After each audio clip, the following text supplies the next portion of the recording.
오늘 여호수아에서는 영화에서나 일어날 것 같은 조용한 첩보 작전이 일어나고 있습니다.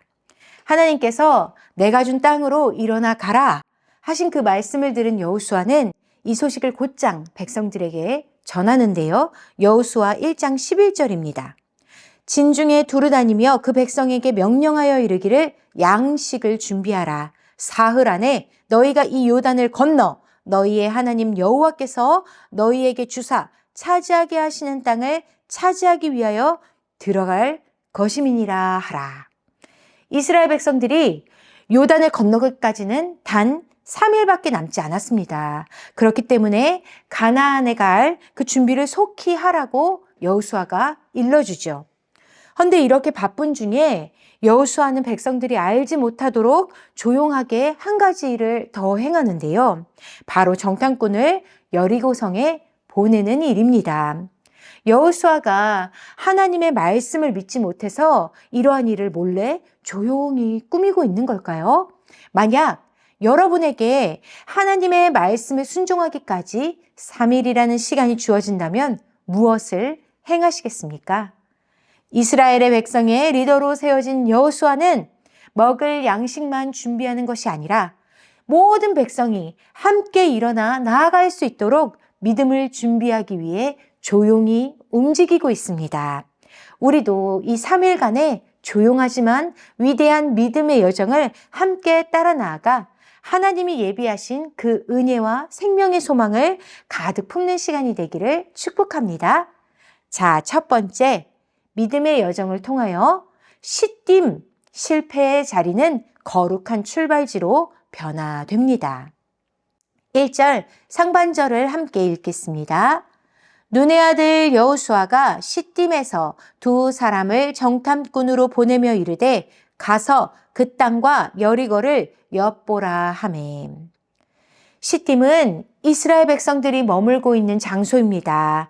여호수아는 이곳에서 하나님의 말씀도 들었지요. 하지만 그럼에도 시딤은 결코 거룩한 장소가 아니었습니다. 하나님께서요, 이스라엘 백성과 함께 하셔서 아모리 사람 시온과 바산왕 옥을 무찌르고 그 땅을 차지하게 한 뒤 이스라엘은 모압 평지, 곧 이곳 시딤에서 머무르고 있었습니다. 그곳에 가까운 곳에 있는 에돔과 모압과 암몬도 있었지만 이 지역들은 이스라엘 형제인 에서와 또 친족 롯의 후손들에게 주어진 땅이기에 이스라엘에게 허락된 그 진멸의 대상이 아니었어요. 그저 그 시딤 모압 평지에서 머무르고 있을 뿐이었지만 모압 왕 발락은 이스라엘 백성이 너무 두려운 존재로 여겨진 것이죠. 승리의 깃발을 연거푸 들어올리는 이 군대가 너무나도 크고 무섭게 느껴졌기 때문에 발람을 불러서 이 이스라엘 사람들을 향하여 저주해달라 이렇게 요청하지요.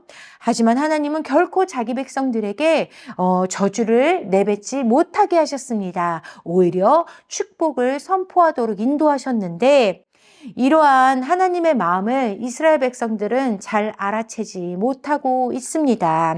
이스라엘 백성들은 하나님이 주신 영광스럽고 거룩한 삶을 등 뒤로 던진 채 이 시딤에서 아주 허망한 일을 행하게 되는데요. 모압 여인을 취했을 뿐만 아니라 그것도 부족해서 그 여인을 따라가 그 모압의 신 바알보을 앞에 절하는 그런 우상 숭배를 범하고 만 것입니다.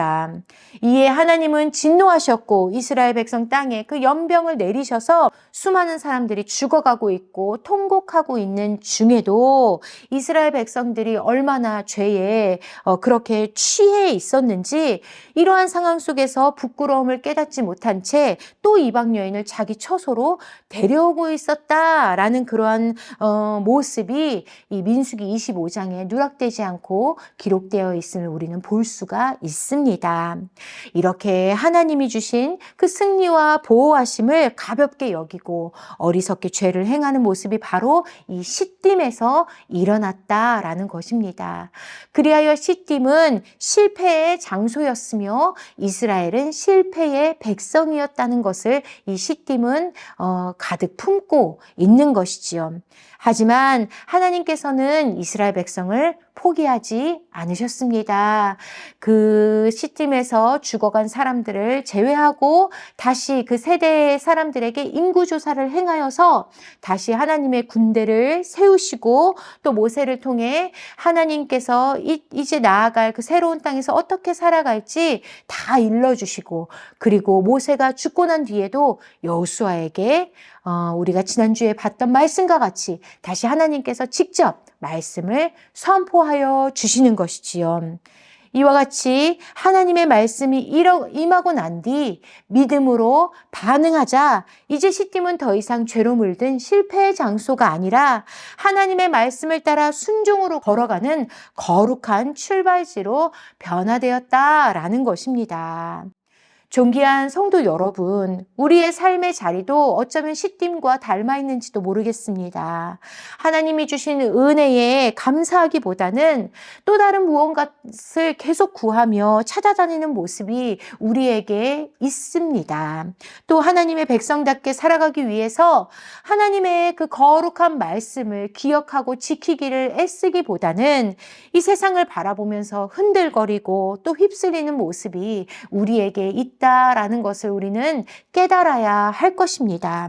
하지만 하나님은요, 그런 우리를 포기하지 않으신다는 사실입니다. 하나님의 군대로 세우시며 이렇게 말씀하시지요. 일어나 나아가라. 내가 이미 그 땅을 주었노라. 내가 너와 함께한다 라고 말입니다. 우리는 이 말씀을 어떻게 행해야 할까요?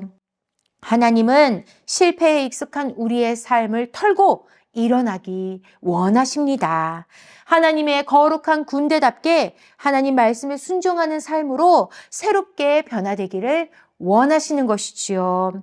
그리고 우리가 하나님의 말씀을 따라 믿음으로 실패의 자리에서 일어날 때 바로 그 자리는 우리의 믿음의 시작점으로 변화된다는 사실입니다. 우리에게 이미 허락하신 하나님의 그 자비와 또한 약속을 굳게 붙들고 일어나 우리의 삶의 자리에 믿음의 발자국을 깊이 새기는 아름다운 인생이 되기를 주님의 이름으로 축복합니다. 두 번째는 3일이라는 시간, 최선을 다해 믿음을 준비하기에 충분한 시간이라는 것이죠. 여호수아는 왜 굳이 시간도 여의치 않은데 이 두 명의 정탐꾼을 여리고로 보낸 걸까요? 하나님께서 새로운 출발을 명하시면서 무엇을 준비하라고 하셨죠? 양식을 준비하라 하셨습니다. 양식을 준비하는 것과 여리고성에 가는 것이 어떤 연결성이 있을까요? 양식을 준비하라는 이 하나님의 명령은 이스라엘 백성에게 참으로 큰 변화였어요. 왜냐하면 이제껏 40년의 그 광야 생활을 하면서 이스라엘 백성들은 직접 양식을 준비한 적이 없었기 때문입니다. 늘 하나님이 공급하신 만나와 메추라기를 일용한 양식으로 먹었죠. 하루를 더 보관해도 안 됐어요. 딱 하루의 양식을 매일매일 하나님으로부터 공급받아 살아왔습니다. 그런데 이제 새 땅으로 나아갈 준비를 하면서 하나님께서 양식을 준비하라 명하신 것이지요. 처음으로 스스로 양식을 준비하는 시간을 맞이한 겁니다. 이스라엘 백성들은 계속 이동하여 왔기 때문에 농사를 지을 수도 없었지요. 그러니 무엇으로 양식을 만들겠습니까? 하나님은 이미 준비해 주셨습니다. 바로 얼마 전 아모리 왕 시온과 또 바산 옥을 진멸함으로써 많은 식량과 가축과 또 물자들을 다 소유하게 하셨기 때문에 이런 것들이 충분했다라는 것입니다. 양식을 만들기에 충분한 것을 이미 하나님이 주셨다라는 것이지요. 그러니 양식을 준비하라 하시는 하나님의 말씀은 무엇이겠습니까? 너희가 가나안 땅에 나아갔을 때도 내가 변함없이 너희에게 이렇게 부족하지 않게 다 채워줄 거야. 그러나 이제는 하늘에서 내리는 양식이 아니라 그 땅에서 얻은 양식을 취하여 너희가 그것을 만들어 먹도록 해라라는 것을 미리 경험하도록 하신 것 아니겠습니까? 하나님께서 땅을 미리 주셨다고, 이미 주셨다고 말씀하셨고, 또한 그 땅에서 나아갈 나아가서 어떻게 살아갈지도 먼저 경험하게 하십니다.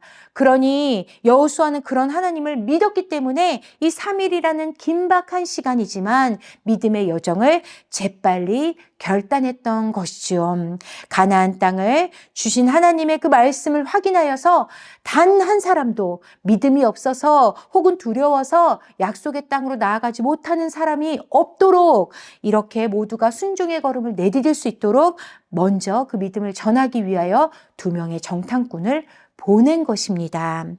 여호수아의 이 2명의 정탐꾼은 모세의 12 정탐꾼과는 전혀 다릅니다. 모세의 12 정탐꾼은요, 사람의 의견으로 시작했고 사람의 의견으로 마쳤습니다. 사람의 요청에 따라 그 12명의 정탐꾼이 가나안이 진짜 살기 좋은 땅인지 구경하러 간 것이지요. 두루 40일을 다니며 그 소식을 갖고 왔을 때 결론적으로는 사람의 의견에 따라 가나안으로 가는 길은 막히고 말았지요. 하지만 이를 여호수아는 이미 다 경험했어요. 그러니 똑같은 실수를 반복하지 않겠지요. 이스라엘 백성들 몰래 정탐꾼을 보냅니다. 사람들의 의견을 듣는 시간이 아니었기 때문입니다. 나아갈지 말지 정하는 정탐이 아니라 3일 뒤 하나님의 군대가 반드시 나아가리라 하는 그 믿음을 얻기 위한 조용하지만 위대한 생명의 여정이었고 믿음의 여정이었다는 사실이지요.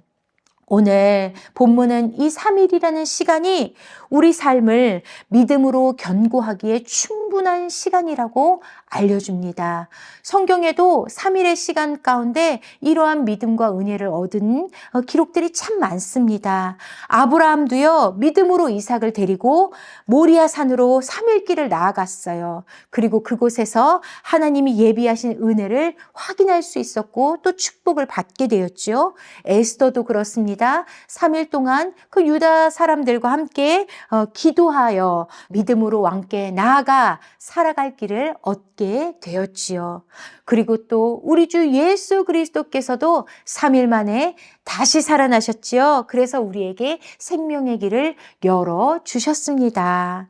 우리도 매주 우리에게 허락하신 이 생명의 주일을 맞이하기까지 3일이라는 시간을 2번이나 반복하여 맞이하게 됩니다.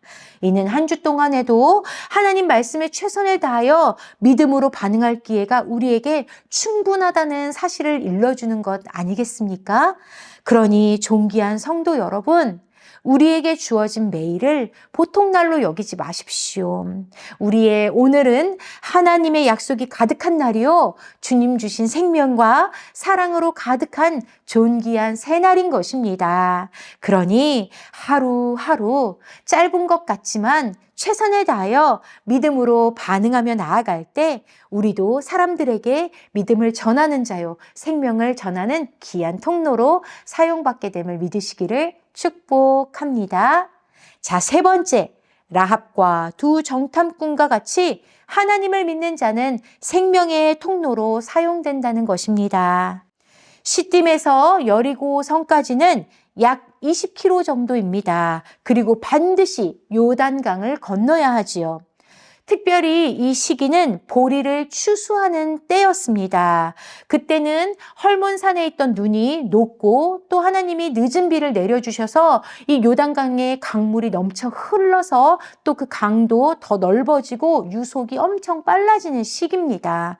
그럼에도 이 3일의 시간 안에 이 요단강을 건너서 여리고성에 도착하여 또 그것에 이루어진 하나님의 그 약속의 이루심을 다시 가져와서 돌아오기까지의 시간은 사실 길지 않지요. 매우 촉박해요.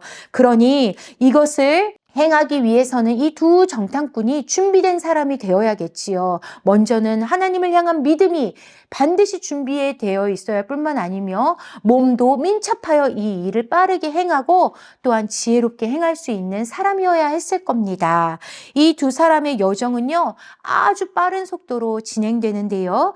1절 후반절부터 5절까지 한번 읽어보도록 하겠습니다. 그들이 가서 라합이라 하는 기생의 집에 들어가 거기서 유숙하더니 어떤 사람이 여리고 왕에게 말하여 이르되 보소서 이 밤에 이스라엘 자손 중에 몇 사람이 이 땅을 정탐하러 이리로 들어왔나이다. 여리고 왕이 라합에게 사람을 보내어 이르되 내게로 와서 내 집에 들어간 그 사람들을 끌어내라. 그들은 이 온 땅을 정탐하러 왔느니라. 그 여인이 그 두 사람을 이미 숨긴지라. 이르되 과연 그 사람들이 내게 왔었으나 그들이 어디에서 왔는지 나는 알지 못하였고 그 사람들이 어두워 성문을 닫을 때쯤 되어 나갔으니 어디로 갔는지 내가 알지 못하나 급히 따라가라. 그리하면 그들을 따라 잡으리라 하였으나. 준비된 두 정탐꾼은요, 여호수아의 명령이 떨어지자마자 빠르게 달리고 헤엄쳐서 어두울 때 여리고성에 도착합니다. 그리고 외부 사람들도 쉽게 들어갈 수 있는 숙박 장소였던 이 기생 라합의 집에 들어가게 되지요. 하지만 누군가 이것을 보았습니다. 그리고 여리고 왕에게 아뢰게 되지요. 그래서 라합의 집에는 군인이 찾아와 신문을 합니다. 너가 숨겨준 사람 어디 있느냐라고 누구냐라고 말하는 것이지요. 라합은 이렇게 대답합니다. 그들이 온 건 사실이지만 누군지도 모르고 또 어디서 왔는지도 나는 모릅니다. 그리고 그 사람들이 성문이 닫힐 때쯤 나갔으니 얼른 나가보십시오. 잡을 수 있을 겁니다. 하고 말이지요. 여리고의 군인들은 라합의 말을 듣고 재빨리 나아갔습니다. 하지만 지금 두 정탐꾼은 라합의 집 지붕 위에 숨어 있는 중입니다. 왜 라합은요, 자신의 나라가 아닌 이스라엘 정탐꾼의 그 편에 서서 행동하고 있는 걸까요? 이미 너희에게 이 땅을 주셨다 하시는 하나님의 약속이 진실로 이루어졌기 때문에 가능한 일입니다. 하나님의 말씀은 전부가 사실이었습니다. 그녀는요, 오래전부터 하나님에 대해서 들었고 그 하나님에 대한 마음을 가슴에 품고 있는 자였어요. 그래서 온 하늘과 온 땅에 오직 하나님만이 가장 위대한 분이시다라고 고백할 뿐 아니라 하나님이 행하신 그 홍해 사건과 또한 아모리 왕 시온과 바산한 옥을 진멸한 그 사건으로 인하여 이 지금 여리고성에 있는 사람들은 다 녹아지고 지금 다 겁에 떨고 있다라고 전하고 있습니다. 뿐만 아니라 하나님께서 이스라엘 백성에게 이 여리고성 또한 넘겨주셨다는 사실을 강하게 선포하고 있는 중이지요. 라합은 아무도 주목하지 않는 정말 비천한 신분의 여인입니다. 하지만 하나님을 믿음으로 말미암아 이스라엘과 하나님의 약속을 이어주는 존귀한 그 믿음의 통로가 될 뿐 아니라 또한 자신과 자신의 가족들을 생명을 얻게 하는 통로로 지금 쓰임받고 있습니다. 두 명의 정탐꾼은 라합의 도움을 통하여서 3일 동안 몸을 숨겼다가 그 시간 안에 시딤 안으로 다시 돌아갈 수 있게 됐고 여호수아가 간절히 기다렸던 그 소식, 바로 기쁨의 소식, 하나님의 말씀대로 하나님이 이미 이 가나안을 우리에게 넘겨주셨습니다 라는 기쁨의 소식을 전할 수 있게 되지요. 아무리 준비된 이 두 정탐꾼이라 할지라도 이 여정은 생명을 건 여정이었습니다. 범람하는 요단강을 2번이나 건너야 했지요. 또 여리고의 그 군인들의 손에 붙잡히면 죽음을 면치 못하게 됐을 겁니다. 하지만 지체 없이 떠날 수 있었던 이유가 무엇입니까? 하나님을 믿었기 때문이지요. 또한 이미 이루신 하나님의 말씀을 전해주기를 원했습니다. 직접 듣고 그것을 온전하게 선포하기를 원했던 것이지요. 하나님의 온 군대가 한 사람도 빠짐없이 일어나 하나님의 땅으로 나아가기를 바랬기 때문에 지체 없이 순종하여 믿음의 여정을 떠날 수 있었던 겁니다. 이들의 이름은요, 성경에 기록되지도 않습니다. 이름도 빛도 없지만 하나님이 그들을 기억하시고 그들을 지키셨다는 사실이 더 중요하다는 겁니다.